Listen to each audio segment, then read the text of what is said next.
The envelope slid under my door, while I fumbled with my keys and the chain on my coat caught on the stair rail. Suspicion arrived before I had the light switched on. Suspicion made me kneel with the peephole still dark and listen for footsteps that did not belong. I pressed my palm against the cold wood, pushed the latch, and the paper cracked under my thumb as I pulled it inside. The flap had a dark smudge on it and no return address. That small, blunt fact, no return address, became the problem I could not ignore.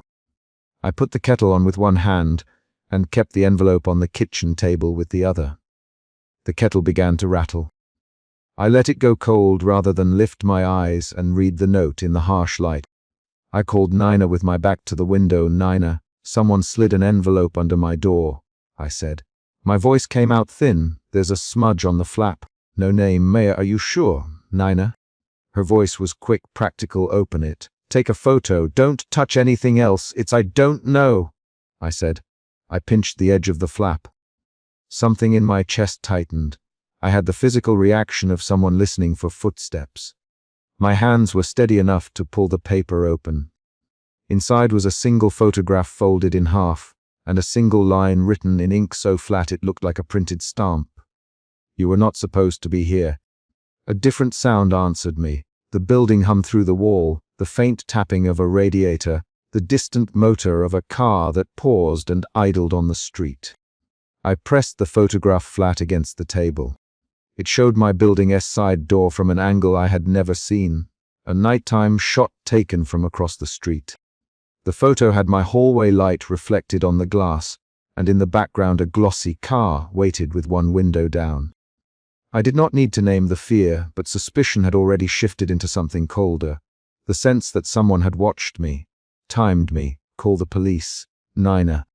She had moved from practical to sharp within one breath. Call the police now. I dialed while I kept the photo face down to my palm. When the operator asked for details, I gave them the street, the building number, the description of the envelope. Officer Ramirez came to the precinct later and listened to my story with a pen tapping on a pad. He did not sound like she would rush. "We get a lot of letters," he said. "If you're worried, do not engage. Lock your door. Keep a record." He, "If I had enemies." I said no. He again, and I said I did not know. Leaving the precinct, the street lights felt lower to the ground. I walked fast enough to keep heat in my hands and slow enough to notice the parked cars. Across the street, parked where I could see it from the corner, a glossy black car sat with its engine on, the dashboard lights soft behind the tinted glass. A man sat inside, his face a narrow shape against the leather. I stopped on the sidewalk and watched him watch the building. My breath came in a rhythm I tried to hide. I called Nina again. "There's a car across the street," I said. "A man is watching our building. Stay where you are." "Nina, no. Come inside. Lock your door. Call me back if anything moves." Her orders were clean and fast. I went into the building with my bag heavier than before and moved like a person who expected to be intercepted. The lobby smelled of old polish and a lemon cleaner someone used every morning. The night clerk's desk was empty. The hall light above the elevator hummed. I took the stairs 2 at a time. On the 3rd landing, a man stepped out from the shadow of the stairwell and folded a small, efficient smile. He wore a tailored coat and a paper badge clipped on his pocket that read Gianni. He was an emissary type, controlled, polite, with hands that stayed visible. He did not look at the envelope in my hand. He my name and then asked politely if I had found something. "Yes," I said. "An envelope." Gianni's smile stilled in a practical way. "Who delivered it?" he asked. "I don't know," I said. I told him about the photograph and the smudge and the car outside. He me to show him the folded paper. My decision to hand it over happened because his voice had the same tone as an instruction. It made politics out of small acts. I opened my palm. He leaned in, took the photograph, and did not make a sound when he looked at it. His eyes were quick, measuring, "This matters to other people. Gianni, not your people. Let me call my employer. Do not, under any circumstance, speak to the police about this again." My knees found the stair, as if they had been waiting for me. "Why not?" I asked. My voice could not keep its edge. "Officer Ramirez, me too. Officer Ramirez is correct about some things. Gianni, he is not correct about everything. He folded the photograph back into the envelope and handed it to me like handing over an object that could burn. You were never supposed to find that outside. The glossy car had moved forward 2 meters and then stopped as if obeying a mark on the street. Gianni watched me put the envelope back on the table. The smell of lemon cleaner became sharp. Someone will come. They will ask you the same question more politely or less politely. You will answer as little as possible. You will lock your door. If you leave your apartment tonight, you will tell me, I heard nails on concrete as a second pair of footsteps approached. The man in the doorway said, Miss Reed. He was tall and moved with a stillness that made people look at him before he spoke. He wore black gloves. He had at once the measured build and a square face, a thin scar along his jaw. He smelled like leather with a cool citrus edge when he came close enough for me to pick up that detail from the hallway, Mayor Reed. My full name with even cadence, I am Luca Moretti. The envelope belongs to my world. I will take it. I will ensure you are safe. Do not involve the police. Luca's voice was low enough that the stare echoed less and his words landed on the banister like orders. Realization folded in me. This man's presence tightened the stakes. The police had told me to lock my door. Luca me not to involve the police at all. My chest pulsed. My suspicion changed shape again. Suspicion became the urgent need to choose between one authority and another. Why can't I go to the police? I asked. Because some problems get louder when they are announced, Luca. He stopped an arm's length from me and rested a hand lightly on the car door's metal, as if measuring something with that small contact. Because there are people who answer police reports by turning attention into violence. I can protect you while we fix this. The police cannot do that. My first response was anger. You retelling me to trust a stranger in black gloves. I said, you just walked into my building and told me not to call the people paid to keep me safe. I did, Luca, and I will not lie to you. I will remove the threat. I will not lie about the means. He did not raise his voice. He did not threaten in the way people expect. He simply placed a reality across my path. I could step back into a thin safety that might, in an hour, be irrelevant, or I could let him take control and see what that control looked like, close up. Gianni's hands stayed folded. Nina, I could picture, biting the inside of her cheek on the phone. Officer Ramirez, somewhere with his pen poised to make a note. All the official channels were quiet in ways that frightened me. I told Luca I needed to speak with someone I trusted. He consented but framed the permission with a condition: one call, no more. Do it now. I called Nina and kept the call open on speaker in the stairwell so both men could hear the conversation. Nina, there's a man here named Luca. I said, he says the envelope belongs to his world. He says not to call the police. He's offering protection. Nina's voice hardened. Maya, come downstairs. I am 10 minutes away. Do not. The rustle of a coat interrupted her. Gianni leaned toward the stair rail and said, Miss Reed, there is no advantage to anyone if this escalates. Luca's team will take the envelope. You will come with us for a moment so we can ensure nothing else is wrong. After that you may go back upstairs. I felt my options narrowing with clean certainty. I said, I will come out for a moment. The walk to the car was a corridor of small decisions. I kept my shoulders rounded so I looked smaller. I clasped my silver locket chain in my fist until the metal bit into my skin. In the glass of the lobby window I saw Luca's profile, the scar along his jaw, the set of his mouth. Behind him, Gianni's eyes moved like someone assembling a map. Gianni opened the rear door. Please, Miss Reed, he said. The car smelled of new leather and something citrusy under it. Once inside the back seat, the car's interior made me aware of the way doors close on a life. Luca did not sit with me. He remained by the curb in the streetlight and moved like someone blocking the road. He spoke from the driver's seat in a flat tone. You have something we need. Tell me anything you remember about who might have left it, who you spoke to, what you did at 9 p.m. Tonight, I answered in short sentences. I came home from the bookstore. I opened the door. I found it. I took it inside. I called Nina. I called the police. Who is Nina?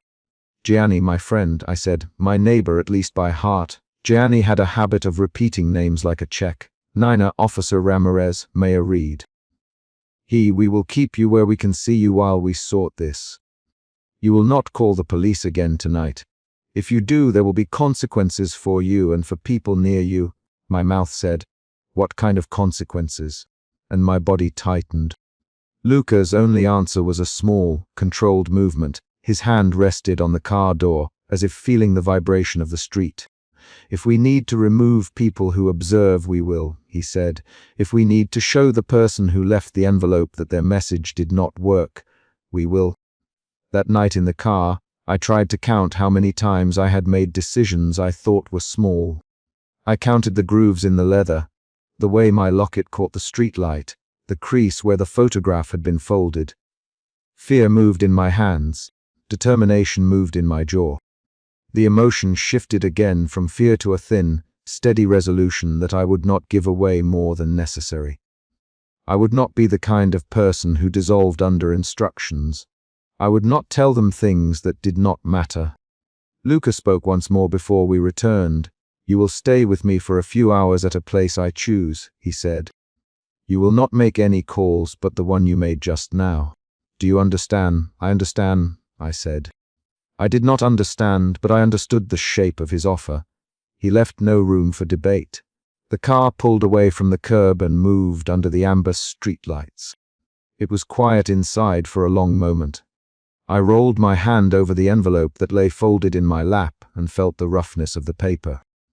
We stopped at an unmarked place with concrete and a canopy where a man in a grey coat walked toward us as if he expected us. He took me inside a room that smelled faintly of coffee and machine oil and left me on a sofa while Luca spoke in the next space. I heard sounds through the wall, a low, voiced discussion, Gianni's clipped instructions, then movement, the scrape of a chair. Later, someone brought tea. I sipped without tasting it and kept my eyes on the envelope. At one point, I thought of Officer Ramirez's pen and the custodian's pad at the precinct. I thought of the way the law had been slow to respond to ordinary fears. I wondered if any of those pages could have kept me safe. The decision to trust Luca felt like choosing between two imperfect doors. I kept touching the chain of my silver locket as if that small motion could steady me. When morning blid into the corner of the window, I walked back to my apartment with the envelope in the pocket of my coat. The building felt the same as it had before. Someone had vacuumed the hallway. Someone had left a note on the bulletin board about a lost cat. But my sense of normal had an uneven seam. I lay the envelope on my nightstand and opened the locket. The photograph inside my mind was precise. The car across the street, Luca's black gloves, Gianni's smooth voice. I slid the original envelope into the locket itself and closed it around the paper so that the smudge on the flap pressed against the metal. The action was specific. It made the secret an object I could carry against my skin. I decided then that I would not hand the envelope to anyone again until I understood who had placed it there. That decision moved me out of passive fear and into a small, concrete plan. I would find who had watched my building, I would learn what they wanted, and I would keep the photograph safe until I knew whose world I had stepped into.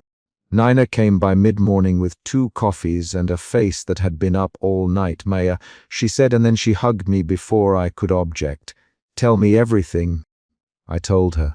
I told her about the envelope, the photograph, the police, Gianni and Luca. She questions sharp, direct, about timelines and contacts and whether anyone at the bookstore had seemed curious. I answered in short sentences and used Nina's name often so she could anchor the facts. When I finished, she said, you need to be careful with people who say they can protect you. Luca may be protecting you because he thinks it serves him, or because he actually wants to keep you safe. We need evidence, Maya. We need names. Gianni called in the afternoon to confirm that Luca had removed anyone visible from the street and to instruct me on the list of the people I could call, which was essentially Nina and one other contact he provided. A lawyer named Alina who would appear credible on paper. Gianni's voice over the phone was matter of fact. At one point he said, "This is not a kindness, Miss Reed. It is a containment. He did not sound cruel. He sounded precise. When Officer Ramirez stopped by the next evening, he asked to check on my welfare and to make an official note. He found my door unlocked and the envelope missing from the table. I lied and told him I'd put it away. He stayed long enough to read my face and then left with his pen unused. I watched him go and felt something small and raw in my chest. Lucas' presence had changed the way the city arranged itself around me. That night before sleep, I opened the locket and pressed the envelope between my fingers. The smudge was still there. I could no longer treat the photograph as only evidence. It had become a tether to a set of choices that would reshape things I had thought ordinary. I felt a new certainty. I would look for the person who had crossed my doorway, and in looking, I would accept that the corridor from which I came had changed. At dawn I slid the locket closed and, with my keys waiting, left the apartment door ajar a notch, as if the sound of the hallway might tell me who had moved through it. The decision to keep the envelope at my throat was an action, not a metaphor. It anchored the chapter to a concrete motion. I locked the door behind me and, for the first time since the envelope slid under my door, I held a plan that involved moving forward rather than only reacting. The plan was small and dangerous and mine. A gloved hand closed over mine before I could pull my keys free. The glove was leather and warm where it brushed my skin. Suspicion tightened my jaw the instant the card changed my palm into something else I couldn't ignore. "Keep it," the man said without looking at me, and his voice was casual in a way that meant he de-practiced being casual. My fingers tightened around the tiny sealed card, and I heard the Sedan's engine fold into the night. I had been certain the envelope under my door was a mistake. This card meant it wasn't. I almost dropped my keys. I kept them only because the metal felt like something real to hold on to. The lobby light hummed above us, one fluorescent tube stuttering. I thought of the envelope that had slid under my door earlier that night. The one I'd left with the chain half latched on my coat as if it could hold me inside. The thought put a second knife of fear through me, changing suspicion into a colder worry. A woman's voice broke the moment in my chest, Maya. It was Alina's voice, low in the hallway as she closed her apartment door behind her and appeared at the top of the stairs. Holding a kettle with steam still rising. "Maya, are you all right?" Her face was lit by the hallway light. She had that practical look she wore when she suspected trouble and had already bought the supplies to fix it. I told Alina the man had given me a card and that a black sedan was outside. My voice stayed small. The lobby felt too bright and too exposed. I slid my hand into my pocket with the card inside and motioned toward the stairs. Alina's fingers tightened on the kettle and she stepped down two at a time. "Don't be clever, Maya. Come upstairs now," she said. Her insistence was direct and sharp and not a question. She led. I followed, and the card in my pocket kept pressing against my thigh like a tiny, deliberate pulse. In my kitchen I set the kettle on the table without drinking. I sat and took the card out. The seal was a single black symbol embossed on heavy paper. There was no name, only a folded line of script that turned into no recognizable alphabet I could read. I called Rowan before I unfolded the paper, because Rowan had a way with details, and because he knew people I didn't want to know. "Rowan, did you see anything odd today?" I asked as he answered on the third ring. "Maya, that's odd phrasing. What happened?" Rowan's voice was light on the line, but his attention cleared like a lamp. I told him about the envelope under the door and the man in the lobby, and then the card. He paused, and I could hear the chair scrape in his apartment. "Send me a picture." "Don't open it if you don't have to," he said. I took the picture and sent it. While we spoke, I slid the card back into its seal and smoothed the paper with my thumb, keeping my movements small. Rowan's messages came fast. "This is deliberate. Someone wants you to know they're close. Do you want me to come over? Call Elena. Lock your doors." He sent the last two messages as if he thought I might not read them. The messages made my chest lift and drop in a rhythm I could feel under my ribs. Elena went to the window and peeked through the gap between the curtains. Her face turned from watchful to flat. "There's a car every night tonight," she said. 2 nights ago, a different man, same suit, different face, walked past with a courier box. I thought it was a delivery. Now this, she set down 2 mugs and poured tea that was too hot to drink but right for holding. Her fingers wrapped around the mug, knuckles white. Her presence made me less alone and more exposed at once. An argument began between my desire to keep everything the same and the evidence that my life had already shifted. Evidence kept winning. Later, I left the safety of the apartment for air. I needed to see the street light, to notice if any tires squealed, if any shadow moved like a face. I descended the stairs with Alina behind me, both of us silent until the door eased shut. We found the street and the black sedan. It idled like a patient animal at the curb. A driver inside moved his head slowly, watching the building. A man in plain clothes stood by the rear passenger door, as if waiting for someone to appear. My mouth went dry. The man in plain clothes stepped out when he saw me. Didn't he look like the gloved man from the lobby? He was younger, bleary-eyed, with a jacket that had seen better days. He smiled with all his teeth and held something out, a small device the size of a matchbox. Without preamble, he said, "You dropped this earlier. Luca wanted you to have it. It's safer if you take it." His hand was steady when he put the device into my tote bag. I should have refused. I should have pushed the device back through his fingers and told him he had made a mistake. Instead, I took it because my body chose a kind of calculation that felt like survival. Ryan No Marco, I learned his name later, moved like someone who knew what a corner of the city sounded like at night. Didn't give me a chance to invent reasons. "Who's Luca?" I asked, because the name already slid into my throat with a weight I recognized from other people's reluctant tones. The man looked at the dark sedan and then at me. He watches things that could hurt people who don't belong to any family. He knows when someone starts looking. He knows when messages are left where they shouldn't be. He's not rude in the wrong way. He just owns what he does. The last word like it was a fact and nothing like an explanation. I remembered the scar on the cheek of the man who had passed by my building the week before. I remembered a neighbor whispering about a man in a dark suit who didn't belong to any business my apartment ever had advertised. It fit into a pattern now, but it didn't make sense. Back in my kitchen, Alina pressed her hand to my wrist and said, "Do not meet anyone alone tonight." Her voice was the same practical timber that closed my mouth. Rowan messaged again, "If Luca calls, listen. If he asks anything, answer in order. I am on my way." He did not say what order meant. His lack of elaboration was a kind of instruction. The device in my bag hummed very faintly when I reached for it to check. It was heavier than I expected, a small rectangle with a single name programmed. Luca.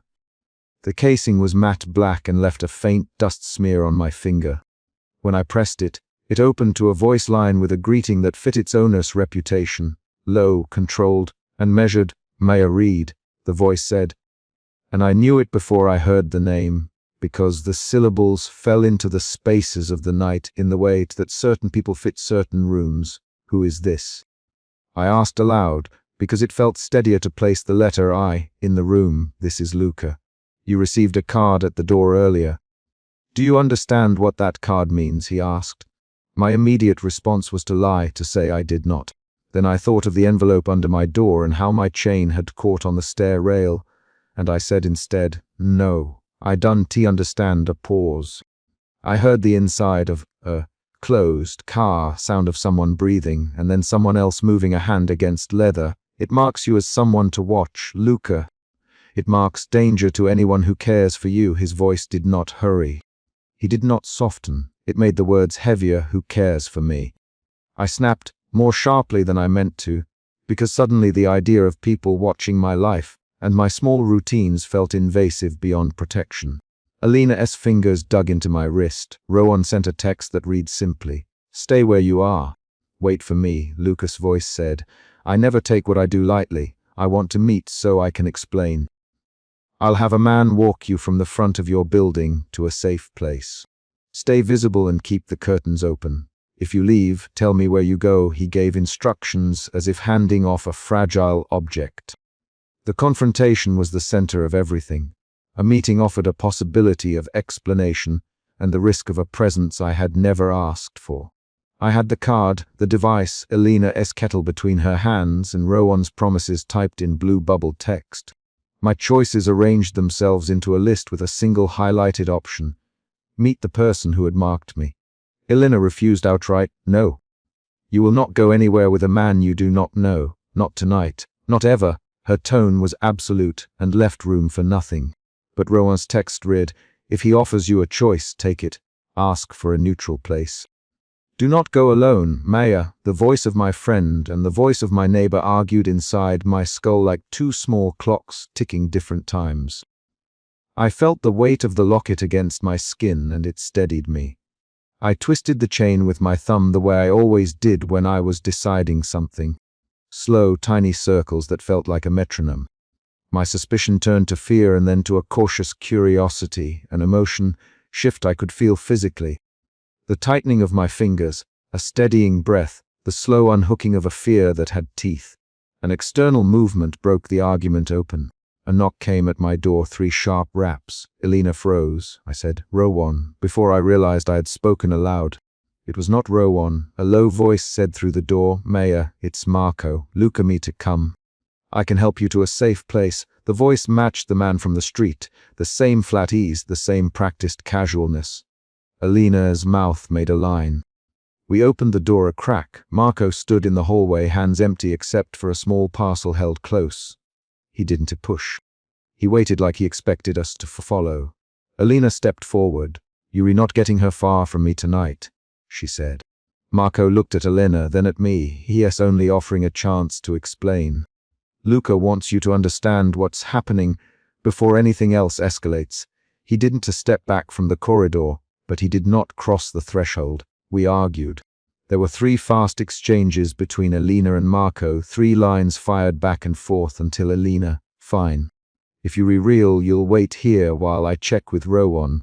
She left and returned with a phone showing Rowan video on a call. He was pacing in his small living room with a jacket over his shoulder and a look that said he had already made a decision about how this had to go. Let him wait, let him show it. Bring him to the window so I can see his face. The lines of argument turned precise and tactical.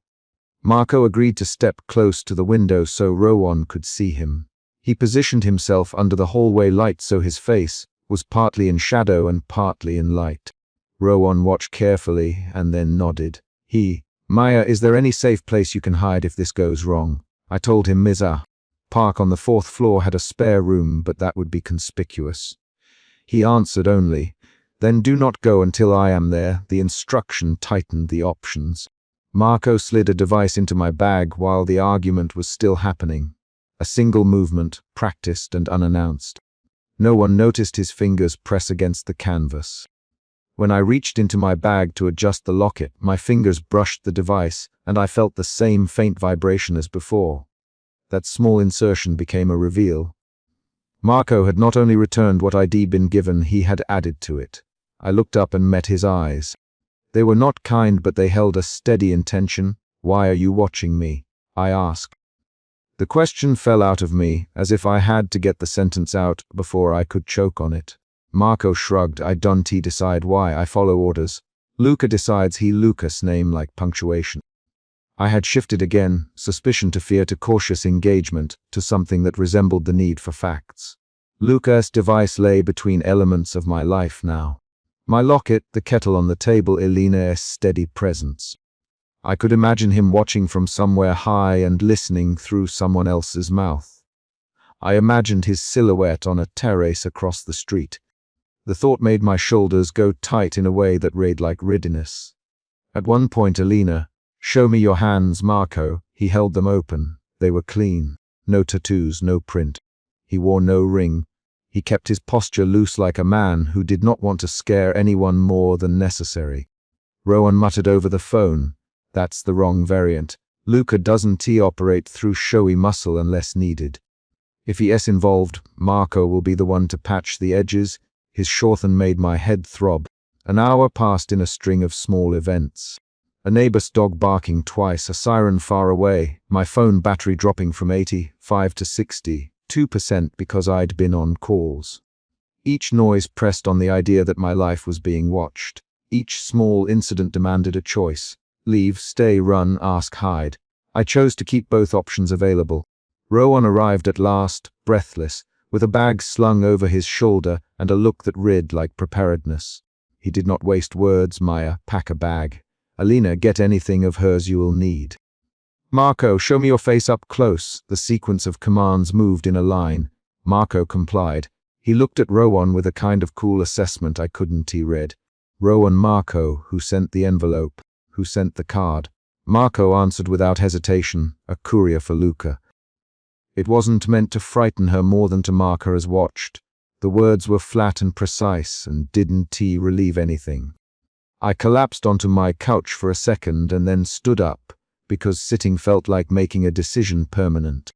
I packed a small bag, wool sweater, a change of shoes, the locket, a charger. I folded the card and slid it into the inside pocket so it wouldn't be crushed. My fingers trembled when I zipped the bag closed. The tremble was small and had no poetry, just a physical response. We moved in a choreography. Alina in front with the kettle set on the counter. Rowan with his phone lit. Marco standing to the side ready to lead. Me holding the bag like a quiet secret. Marco's hand rested on the car door handle when we reached the curb. He did not speak. His posture signaled readiness. A second sedan idled down the block, its headlights low. My breathing shortened in a way that had no description beyond the actual sound. Marco opened Luca's line again on the device, and the voice filled the car. Stay visible to each other until you reach the meeting point, Luca. Do not try to run. Do not argue outside. I will not be the one to step forward unless necessary. The last clause landed like a decision. A small twist came before we left. Elena's neighbor, Mrs. Park, who'd been tiptoeing around a broken lamp, stepped into the hall and squeezed my hand so hard it hurt. She whispered, if you need anything, go to my daughter's place. I'll tell them you passed through. That was not the kind of help a neighbor offered unless danger felt real. It changed my calculation in a way Alina's insistence and Rowan's plans had not. It forced me to accept that the building itself had shifted its normal chords into protective ones. We stepped into the sedan together. Marco closed the door quietly and sat across from me, not beside me. Alina squeezed my hand one last time at the threshold and then let go. Rowan climbed in and pulled the door shut. The car smelled faintly of leather and citrus and something that was not home. The sedan pulled away slowly. The city passed in amber streaks of light through rain-slick glass. I kept the card and the locket in the same pocket. The emotion inside me moved again. Fear became a sharp, workable edge. Suspicion turned into a demand for explanation. The demand settled into a readiness to ask questions I had not planned. At the intersection, Marco tapped my knee once and then leaned forward to open the glove compartment. He handed me a folded page with a time and an address printed in terse block letters there. Luca will be waiting across from the cafe at 7. If anything at all feels off, leave now and tell Rowan. His words were short and precise. And I could feel the chapter closing and another one beginning at the same time. I looked at him. What if I refuse? I asked, wanting the option even as my body moved toward compliance. He shrugged. Then you make your own choices, Maya. But whoever put the card will keep watching. They do not stop because you tell them to. His honesty had no flourish. Rowan's hand found mine and squeezed. If he is Luca, be direct. Ask him why me. Ask him who sent the envelope. Ask him what happens if you refuse. The questions were practical.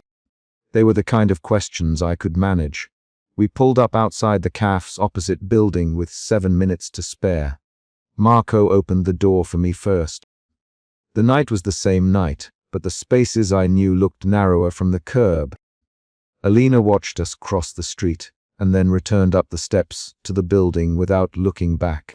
I walked to the bench across from the cafe and sat, hands folded, the card burning slightly against my palm. The sedan idled 2 blocks away. The device hummed faintly in my bag. Luca had asked for a meeting to explain. The card had marked me as watched. The envelope under my door had already suggested someone was moving pieces against my will. I breathed and felt each inhale as a movement. I had moved from suspicion to fear to cautious negotiation and now to a tense resolve. The next sound I heard was a car door closing 2 benches down. Marco moved with the kind of economy that meant he knew a man's weight and how to measure risk by gait. I saw him stop halfway across the pavement and turn his head slightly in the direction of a terrace above us. I followed his line of sight, and for the first time I was certain someone was watching from above. A cool hand closed on my shoulder. I reflexively leaned away before I realized it was Marco checking my pulse through the fabric of my coat. Nothing. Then his phone buzzed. Luca's voice on the device said simply, "Wait, I am 5 minutes away. Do not speak to anyone who approaches you on the street." The instruction snapped the air between us into a new clarity. I felt something new then. A narrow, cold clarity that made questions possible and answers necessary. I understood that meeting him would change what I could return to, and that refusing might close a door I once thought permanent. I stood up and smoothed my coat as if straightening a uniform. I turned toward the street and walked the few steps that led to the place where I would either be explained to or absorbed into a world I had not chosen. The bench behind me held the card folded, the locket under my fingers, Alina's kettle still warm in my skin memory. My phone buzzed with a final text from Rowan. "Breathe, look at his eyes. If they lie, we move." I folded the message and pocketed the phone. A man in a tailored coat crossed the street and stopped under the amber light. He did not call my name. He did not need to. He opened his coat a fraction and let the light hit a watch on his wrist. I could see the reverse side of his face shadowed, jaw set, and a thin scar along his cheek. The person who had already started the movement against my life stepped into the light. I took a breath and stood to leave the bench at the exact moment he looked up. Outside the cafe, a gloved hand slipped a card into another man's palm and a sedan turned its lights away, leaving us the night and a single choice. The door banged against the frame and a man's voice, flat and impatient, cut through before I could press the chain. Suspicion sat in my throat the way breath catches, and I stepped back with my hand on the deadbolt. "Open up," the nearer voice said. "We need what's inside." That single demand made the stakes clear. The envelope on my floor had already drawn someone else's reach. I had the envelope under my door earlier. I had bent to pick it up with my keys still between my fingers in Chapter 1. That detail felt ordinary until the night it unspooled into other people's business. I recognized those small moments now, the chain catching on the stair rail, the way a card went into my palm from a gloved hand, and I read them as signs. Suspicion made my pulse quicken. It made my fingers clench the knob. "My name is Maya Reed. I live on the 4th floor of a narrow building that smells faintly of laundry detergent and city rain. I teach evening literature at the community college and keep my life small. A well-lived wool coat on the hook, a canvas tote with a book folded at the spine, a thin silver locket I twist when I am thinking. Tonight I stand between the hallway light and strangers who have not earned entry. The central problem is immediate. Men at my door want the envelope, and they will not take no for an answer. The taller of the 2 men shoved the chain with a shoulder, and the chain slid open. He smelled faintly of aftershave and cheap tobacco. He pushed and said, "We know there is something for the Moretti people. Hand it over." His assumption named the danger plainly. This wasn't a random knock. A second man scanned my face as if reading a file, then reached a hand toward my coat pocket. I pulled my arm back. "There's nothing here," I said. My voice did not wobble. Suspicion shifted into fear when the taller man jabbed a finger at the envelope inching under the door. "Don't lie. Open it." Now his hand tightened on the frame. The smaller man leaned close. "We can do this gently, lady, or we can make it messy." The threat in his tone pulled a breath out of me. I thought of the gloved hand that had placed a card in my palm earlier. I thought of the name sewn into the scrap of paper I had found inside the envelope once I got it open. Those memories were concrete. A leather glove, a card that said only "keep it," Luca's face in profile the first time I saw him in the lobby. I did not want to think about what those items could cost me. Before I could decide which small lie to offer, A black car rolled up and idled under the street lamp. The streetlight cast a warm amber rim across the sidewalk. A man stepped out with the motion of someone who had rehearsed each pace. He cut across the two intruders and took a position that tilted the room's balance.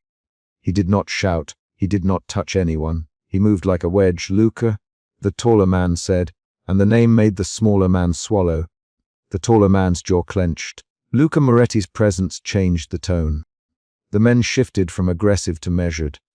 The dorslight fell across Luca's suit, midnight black with a silk pocket square catching the light. It caught my eye first, the gold signet ring, then the black leather gloves folded over one hand. Luca's posture told me what his voice did not. He expected obedience. He stand down. Now, his voice held a low, velvety control that made both men drop their hands. The taller man muttered and stepped sideways, eyes flicking to me. They left with the kind of caution people carry when they owe him a favor. The taller man walked backward down the stairs, never turning completely away. The smaller man watched the car. They left tracks of nervousness across the stairwell, their footsteps louder than before. After the door clicked shut, Luca did not immediately turn to me. He rested one hand on the car door and measured the lobby with his gaze. Relief arrived as a small ripple. My shoulders relaxed a fraction, then tightened when I noticed blood on one of the intruder's cuffs, a dark smudge the camera in my head recorded. Luca looked at my hands, at the chain, at the envelope under the door. "Are you hurt, Mayor?" His voice changed when he used my name. It became careful. I put my palm on the wood where the chain had been. My fingers still smelled faintly of the paper. "No," I said. "They were after the envelope." "It belonged to you?" The word they made something shift, doubt uncoiled into a colder fear. If rivals were testing me, they were testing whether I would break. Luca's jaw tightened. Get in the car." His hand flicked toward the street. Now, I hesitated. He glanced at me with a look that left very little room for resistance. It was not an order wrapped in threat. It was a protective push. In the back seat, the car's leather muffled outside noise. Luca closed the door and sat opposite me, both of us angled toward the center. He placed a gloved hand on the seat between us. Marco's voice crackled through Luca's earpiece. "They were probing your building." "Marco," someone clipped a photo, left it by the elevator. "They retesting whether you were the weak link." Marco's tone was quick, efficient. He always spoke in fragments that made you imagine plans. My mind flipped through possibilities. I felt fear move into a sharper anger. I said, "Why would they think I'm a weak link?" My locket hit my collarbone when I pulled at it with my thumb. Luca's eyes did not flinch, because whoever sent the scrap wants to know if you'll carry anything for them. He tapped the seat between us. "Because you opened the envelope." His words were flat. The car's engine thrummed under us like a low animal. The shift from fear to fury arrived as a quick, hot pressure behind my ribs. "I didn't open it to belong to anyone," I said. "I opened it because I was curious and because I didn't want it under my door." My voice came out short. I said his name, Luca. "I do not belong to your world." I heard the locket rattle. He watched me with a stillness that made me want to argue and made me hold back. "You don't have to," he said. "But I let them use you because you were kind enough to pick up a piece of paper," he added, quietly, "not when it pulls you into their games." We rode in silence for a beat. Marco came back on the line. "Price is sniffing around your building." Marco, Detective Price. "He's got a warrant drafted, but something's off. He has dirt on you, says it's registration details tied to a forged lease. He wants the envelope." The name hit me like a cold splash. Detective Price had shown up later on the landing in a suit that smelled of municipal coffee and official paper. I felt suspicion fold into a need to do something concrete. I asked, "What did he say?" I wanted to know how deep the setup reached. Luca tapped his watch and leaned forward. "He wants custody." "Luca, he'll claim it's evidence. He'll claim it's your tie to them. He won't stop until he proves it." His thumb dug a crescent into the leather. We returned to the building at an angle that put the car between me and the street. I noticed Alina waiting on the landing, her hands clenched around a torn photograph. She looked shaken. Her hair had come loose from its clip. When she saw me, she held out the torn piece like proof. Maya, Elena, they clipped this into the elevator. It's your initials. Someone's been watching you. Her voice was thin. She pressed the torn photograph toward me. The photo showed a younger version of me in a summer dress, and the torn edge matched the piece missing from the envelope's scrap. I found it stuck behind the mirror. Elena, I thought you should see it. Her hands trembled. I took the photograph with fingers that did not shake. The torn paper had an address scribbled in a child's hand, a place I had not told anyone. The sight of the name, the one I used as a child's nickname, made memory unspool into specifics. A summer house on Cedar Lane, the smell of varnish on the porch, the loose screw in the backstep that had always creaked. Concrete images matched the scrap. The discovery pushed my suspicion into a new dimension. Someone knew details I had not shared. Detective Price arrived while we stood with the photograph between us. He held a folder that looked official, the bulging kind that smells of photocopy toner. His smile was the precise, polite smile of men trained to soothe me's. Read, he said, I need to see that envelope. Department procedure. He set the folder on the sill and flipped it open to show a stamped warrant. The paper looked correct in the way a lie practices the gestures of truth. Luca did not look impressed. He closed his hand around the folder and tilted it so the light did not hit the stamp. Detective Price, he said, using the name as a measured provocation. You're asking for custody on paper that hasn't been verified. His thumb smoothed the corner of the folder. Show me the chain of custody. His tone made the word chain into a test. Price, smile thinned. This is a lawful warrant. You can he began. Then Marco stepped up behind Luca and slid a printed email across to him. Marco's fingers flicked to the header. This warrant was filed an hour ago. The header wrote through 3 burner servers. Whoever filed it didn't come from the department network. Marco's voice kept sentences short and point by point. Price's hands went to his jacket. He put a badge visible in the inner pocket and said, You have no jurisdiction here, Moretti. We'll take custody and investigate. He looked at me with a practiced sympathy. Ms. Read for your own safety. I cut him off. Don't talk to me about safety. I said, You tried to seize my envelope. You won't just take it. My tone was brusque. The anger I'd held was a steady pressure. Price's mouth tightened. He reached for the envelope at the bottom of the door frame with a careful motion. Luca's hand moved in front of Price as if by instinct. Hands off. His hand was not fast. It merely took the path between the detective and the envelope and made Price shift his weight back. Price pushed. You're obstructing an investigation. He lifted his chin. We have reason to believe this envelope contains contraband. He meant to sound clinical. He meant to scare me into surrender. Elena stepped forward with the photograph. Detective Price, she said. Her voice shook, but the words were precise. This was clipped into the elevator at 9:12. Someone is watching Maya. If you're really investigating, check the footage for the lobby cam at 9:10. You will see 2 men.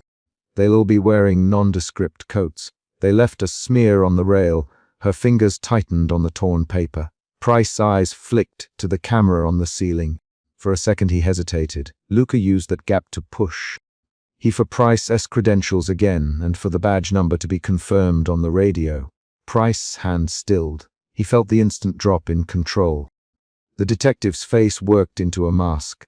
The corners of his mouth tightened as if preparing an apology he did not intend to give. We retreated to my apartment because I could not stand in the hallway and watch some version of custody paperwork be used as a weapon. The living room smelled of lavender and old paper. I noticed the scent with the clarity of a person cataloging items for evidence. Luca carried the envelope like it might tear. He set it on my kitchen table without a sound. I pried it open carefully. Inside was a folded scrap of paper no larger than a postage stamp.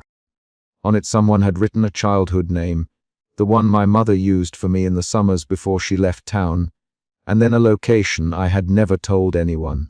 An old bench under the sycamore on Cedar Lane. The scrap was folded twice. The handwriting was sure, the ink smudged along one edge as if the writer's thumb had smudged it on purpose. The discovery pushed me into a fresh motion. Curiosity that collided with a fear that tightened my hands. Who would know that name? I asked. The question was short, and Luca answered with a report, like calm. Someone who watched you as a child, he said, or someone who read old documents. Either way, they know where you might be alone. His jaw worked. We planned. Marco mapped out safe routes and surveillance windows. Elena offered to sit with my plants until dawn. Detective Price's absence from the room was a relief. Marco's voice came through Luca's phone when he stepped outside to talk. We traced the EP. It's connected to a rival crew that used to test Moretti's network by placing small threads into civilians to see who would carry messages back. They want to know whether you will be reliable. That scrap proves someone wanted you to go somewhere alone. Marco's words were clipped, literal. I felt a shift then from bewilderment to agency. I said, I don't want to be bait. I don't want to be proof in a war I never chose. My fingers twisted the locket chain until it landed flat. Luca looked at me and his gaze stayed steady. You don't have to be bait, he said. But if they brought your childhood into this, there's a person trying to pull you out into isolation. You'll be safer with someone who knows what to look for. He did not say me at first, he someone. Then he said my name, Maya. Come with me now. We'll go to the bench. We'll watch. If they move, we move. If it's a trap, we have a plan. We went up to the rooftop at dawn, because Detective Price returned there with backup. And everyone assumed the roof was a place where the city's rules blurred. The sky was washed thinly with gold. Marco had set up a discreet cordon. Price had a unit with him. He stood with his hat brim low and a gun in his hand when he reappeared. He slapped a warrant onto the parapet with a clang. I stepped forward to ask what the warrant said. Price sneered. It allows seizure and detainment for evidence. His hand brushed the pistol stored at his hip like a weight. Step away, Ms. Reed. His voice carried a practiced authority. Luca stepped in front of me well before I thought to move. No, the word was simple and solid. Price's mouth opened. He pulled a badge out with the motion of a man who thought the badge settled the argument. Then he drew the gun. Time narrowed to the metal glint. I froze. Marco's voice came as a low command. Get back, Mayor. He moved to the ladder axis like a body ready to intercept. Price's hand trembled slightly. No one will obstruct this. And then his finger tightened on the trigger. The barrel was meant to scare. Instead it made a decision inevitable. Luca moved faster than the room allowed. He did not shove Price. He put himself between the detective and me, shoulder angled, body a shield. Price flinched. The gun went off. The sound ripped across the rooftop, and my ears began ringing with it. The bullet struck the rooftop vent and scattered a shower of rusted metal. My reaction was immediate. I stepped forward with both hands and grabbed at the detective's wrist. I pulled his arm down and away from the cycle of the gun. Price swore, "Get off me!"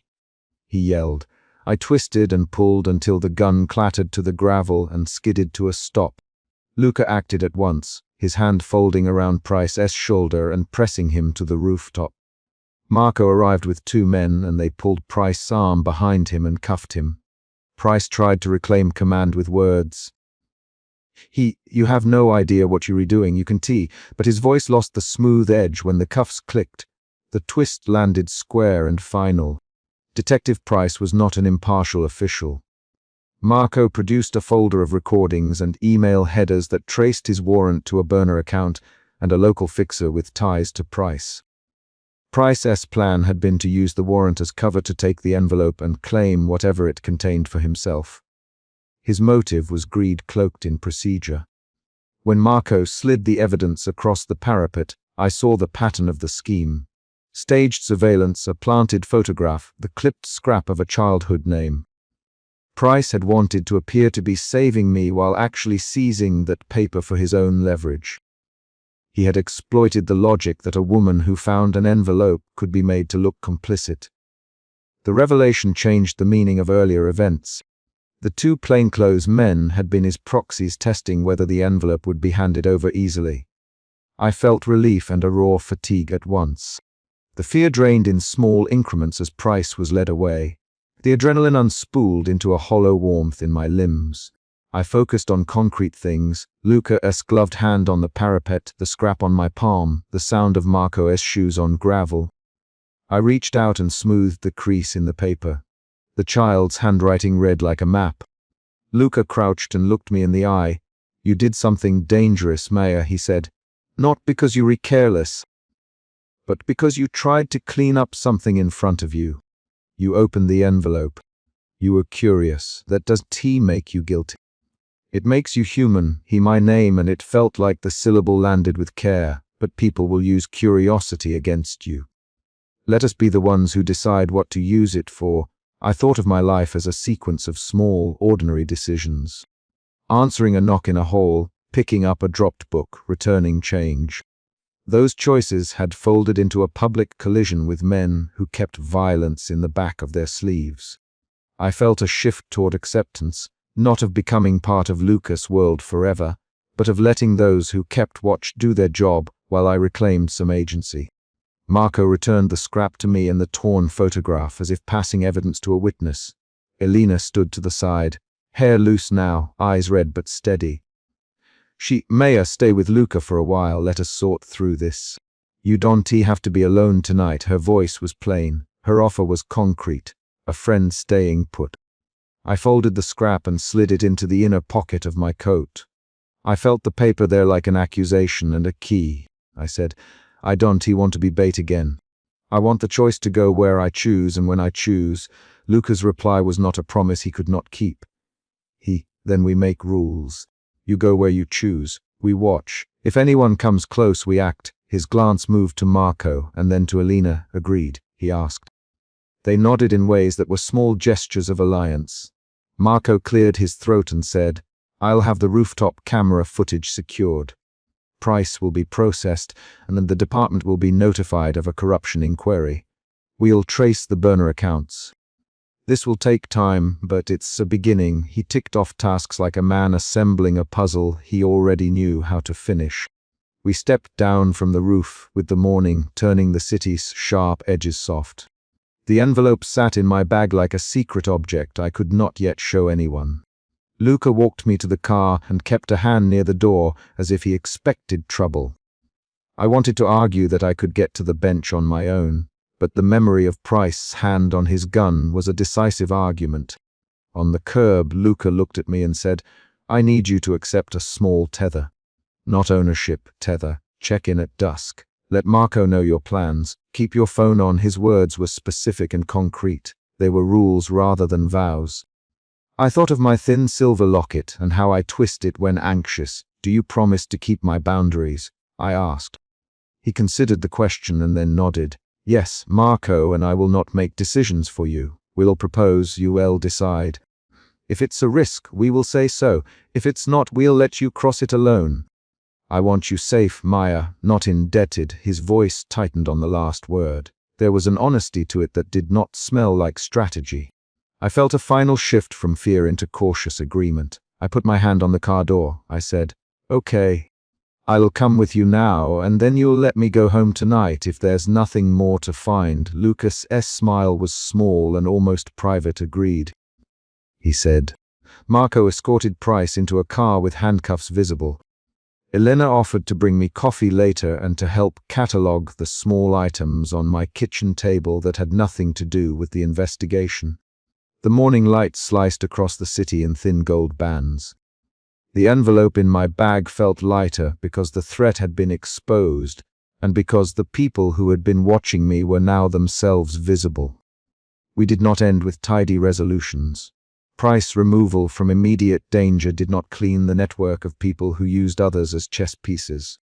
But we closed that particular loop. The planted photograph, the threatening men, the forged warrant. Marco had the email headers. Luca had a list of who in the rival crew had motive. Elena had the torn photograph as proof. I had the scrap with the childhood name and an option to reclaim the bench where the name belonged on my own terms. On the rooftop, before we left, Luca handed the scrap back to me folded once more. If you go to Cedar Lane, tell me. I'll have someone follow at a distance. Not to stop you, to watch." His words were precise. I put the paper in my inner pocket and felt the fold press into my ribs. Detective Price's cuffs clicked again as he was led away. Luca closed his hand briefly over the scrap on my palm and then released it. We explain this my way. We'll keep evidence tight. We'll keep you safe. The morning wrapped the rooftop in a thin wash of gold as Marco packed the last of the evidence in a box. I picked up my coat. The decision was concrete. I would accept the protection as a practical arrangement, not as surrender, I said. Let's go. I'll tell you when I go to the bench. Luca nodded, and the city's hum took us down the stairwell. The envelope lay folded in my bag, an object that had torn my ordinary life into a moment of exposure, and then closed enough to hold a next step. The last sound I heard on the roof was the click of cuffs and Marco's voice organizing the next moves. That was how the chapter ended.